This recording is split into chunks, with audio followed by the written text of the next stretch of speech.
Porter's 5 Forces Explained. The strategy framework every leader must know. The unspoken rules of competition. Have you ever wondered why some industries consistently generate staggering profits, like software or luxury goods, while others, like airlines or certain types of retail, seem locked in a perpetual struggle for mere survival? Why is it that even when two companies have identical products, one can thrive while the other crumbles? The answer isn't just about good management, great branding, or innovative technology. It's about the structure of the industry itself. In the mid-1980s, a Harvard professor named Michael Porter introduced a revolutionary way of thinking about competition. He argued that the true measure of a company's performance isn't its ability to outperform direct rivals, but its ability to navigate a far broader competitive environment. This framework is called Porter's 5 Forces. It is the single most important strategy tool any leader, entrepreneur, or investor can learn. It doesn't tell you how to compete, but where to compete, and how to position yourself to capture maximum value. If you understand these 5 forces, you stop fighting battles and start winning the war. By the end of this video, you will not only be able to analyze any industry in the world, but you will also understand the fundamental, structural reasons why you or your business is either making a fortune or fighting for scraps. Let's dive into the 5 forces that define the rules of the game. The framework overview. Defining industry profitability. The biggest misconception about business strategy is that competition only happens between you and your direct rivals, say, Coca-Cola versus Pepsi, or McDonald's versus Burger King. Porter says that's only one part of the story. The true competitive landscape is defined by 5 distinct forces that, collectively, determine the inherent long-run profit potential of an industry. Think of the industry as a pie. The size of the pie, the total profit pool, is set by these 5 forces. Your strategy then determines how big a slice you get. The 5 forces are threat of new entrants, bargaining power of suppliers, bargaining power of buyers, threat of substitute products or services, rivalry among existing competitors. Let's break down each one, starting with the one that keeps established players up at night, the gatecrashers. Force 1. Threat of new entrants, the gatecrashers. The first force is the threat of new entrants, or what we often call the barriers to entry. If your industry is highly profitable, everyone wants in. New competitors increase capacity, fight for market share, and drive prices down. Therefore, the stronger the barriers to entry, the weaker the threat of new entrants, and the higher the industry's profitability. What makes an industry difficult to enter? Porter identified several critical factors. 1. Economies of scale. The size advantage large. Established players have production, purchasing, and distribution costs that drop significantly as volume increases.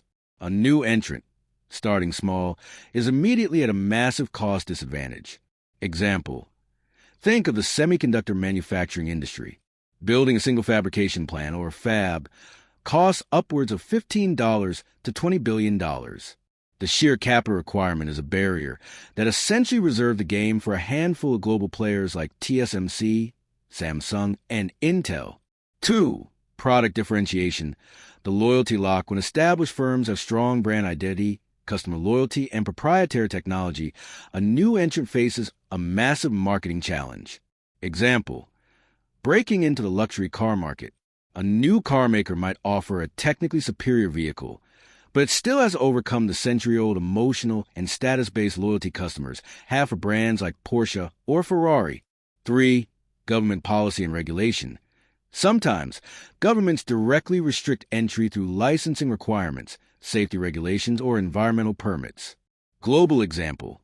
Utilities, telecommunications, and banking are often heavily regulated, creating bureaucratic and legal barriers that protect incumbents from rapid disruption. Getting a banking license in a major global financial center can take years and require billions in capital reserves. 4. Switching costs. These are the costs, money, time, or effort a customer has to incur to switch from one supplier to another. High switching costs protect incumbents. Example.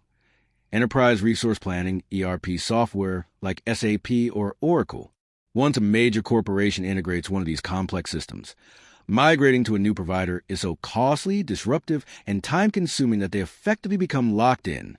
In summary for Force 1, if it's easy to start a business in your area, if capital is cheap, regulation is light, and customers can easily jump ship, your industry's profits will always be under pressure.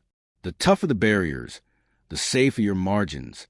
Force 2, bargaining power of suppliers, the raw material owners. The second force is the bargaining power of suppliers. Suppliers are the companies that provide the raw materials, components, labor, or services you need to produce your product. Powerful suppliers can capture more value in the industry by charging higher prices, limiting quality, or shifting costs downstream. When is a supplier powerful? 1. Supplier concentration, monopoly, or oligopoly. If there are only a few large suppliers for a critical input, they have significant leverage. Example, the operating system market for mobile phones. Nearly every major manufacturer in the world relies on either Google's Android or Apple's iOS. Because there are only two dominant suppliers, their power over device makers, in terms of fees, platform rules, and access, is immense. 2. Differentiation of inputs. If the inputs they provide are unique, highly differentiated, or essential, their power is high. Example, specialized components in the automotive industry. If a car manufacturer needs a custom-engineered safety component produced by only one or two firms, those suppliers can demand higher prices because their input is not a commodity. 3. Switching costs for the industry firm. Just as switching costs affect customers, they also affect you when changing suppliers. If changing suppliers is difficult, the incumbent supplier has power. Example, highly specialized industrial equipment maintenance. If only one company is certified and trained to maintain a proprietary, complex factory machine, that maintenance supplier can dictate service prices. 4. Threat of forward integration. This is when the supplier threatens to cut you out and enter your industry. They could start producing the final product themselves. Global example, chip designers like NVIDIA. They design the chips, and if they chose to bypass their partners and sell their high-powered AI hardware directly to end users on a massive scale, it would pose an existential threat to many of their current partners. The takeaway for Force 2, look at your critical inputs. If your success depends on a single or limited source for a vital, non-commodity component, your profitability is always at the mercy of your suppliers. Force 3, bargaining power of buyers, the price dictators. The third force is the flip side of the coin, the bargaining power of buyers. Buyers, or customers, are the ones who pay for the industry's product. Powerful buyers can force prices down, demand higher quality, and compel you to provide more service, all of which erode your margins. When are buyers powerful? 1. Buyer concentration and volume. The bulk discount if the industry sells a large percentage of its output to a few high-volume buyers. Those buyers gain immense leverage. Example, the relationship between food producers and massive global grocery chains like Walmart, Amazon, or Tesco. A single purchase order from Walmart can represent 10 to 20% of food manufacturers' entire annual volume. If Walmart threatens to take its business elsewhere, the manufacturer has little choice but to concede to price demands. 2. Undifferentiated or commodity products. If the product you sell is a commodity, something identical across many suppliers, the buyer has enormous power because they can easily switch to the cheapest option. Example, basic steel or bulk cement. Buyers of these materials care only about price and reliable delivery. They can effortlessly pit one supplier against another, driving prices down to the cost of production. 3. Low switching costs of the buyer. If the cost or effort for a buyer to switch from you to a rival is negligible, their power is high. This is common in simple e-commerce or utility services. 4. Threat of backward integration. The DIY option, this occurs when the buyer threatens to produce the product themselves, moving backward in the supply chain. Example, coffee bean roasters supplying a chain of coffee shops. If the coffee shop chain becomes large enough, it might decide to cut out the roaster and build its own central roasting facility, effectively turning its former supplier into a rival. The takeaway for Force 3, if your customers are large, your product is generic, or they can easily make your product themselves, you'll always face pressure on price and quality. Force 4, threat of substitutes, the alternative solution. The fourth force is the threat of substitutes. This is perhaps the most misunderstood force. A substitute is not a direct rival. A substitute product or service performs the same function as your product, but uses a completely different technology or method. Rivalry is Coke versus Pepsi. Substitution is Coke versus water, or perhaps a protein shake. A high threat of substitutes places a ceiling on the prices your industry can profitably charge. If your prices go too high, customers will simply switch to the alternative solution. The key factors here are 1. Price-performance trade-off. How much better or cheaper is the substitute solution? Example, travel. For decades, the fastest way to travel across a continent was flying. The substitute for air travel is high-speed rail. In certain corridors like London to Paris or Beijing to Shanghai, high-speed rail has now achieved a better price-to-performance ratio than air travel, especially when you factor in check-in and security time. This fundamentally limits the price that airlines can charge on those routes. 2. Buyer propensity to substitute. Willingness to switch. How easy and desirable is it for the customer to adopt a substitute? Example, traditional cable television versus streaming services, Netflix, Disney+, etc. Streaming is a near-perfect substitute. It delivers video entertainment, often at a lower cost, with higher convenience, and requires no new equipment.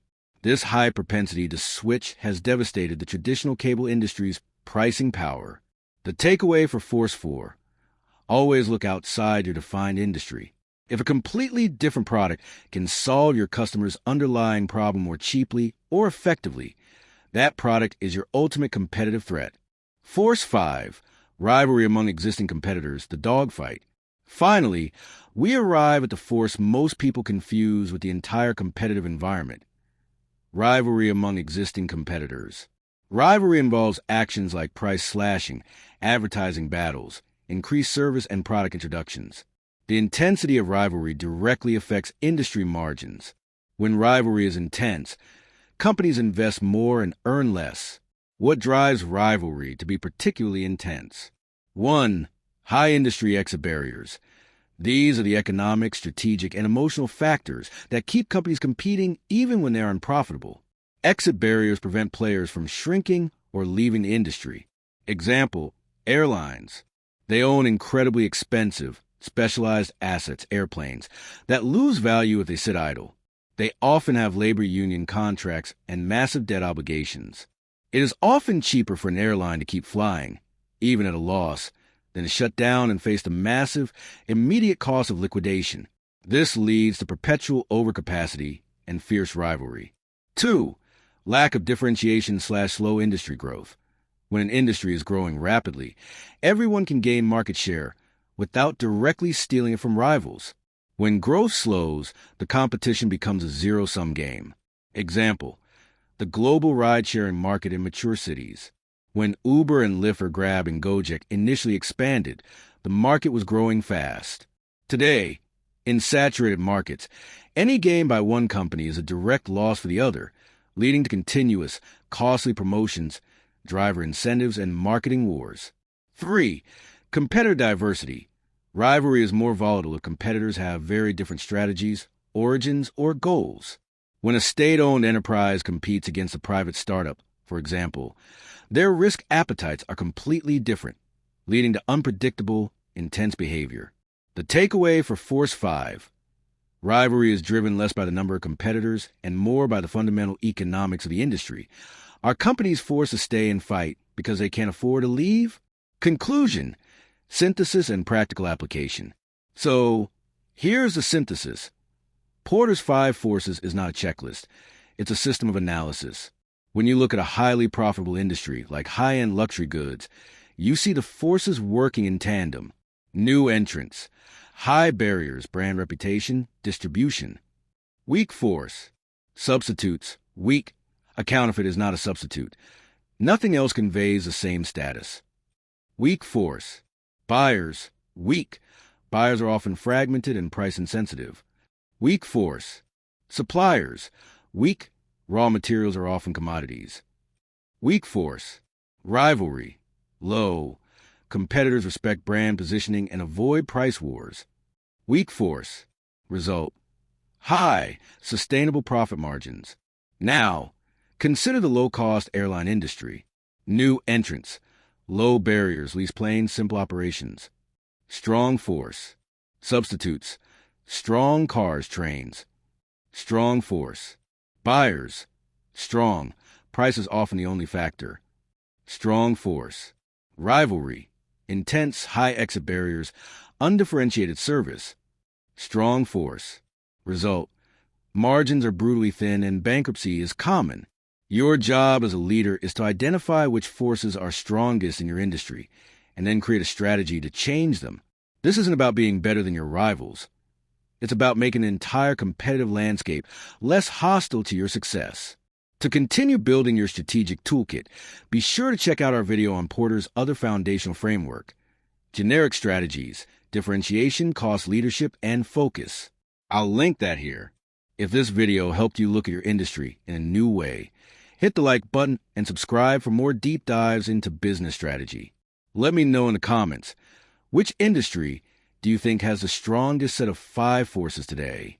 Thank you for watching, and I'll see you in the next one.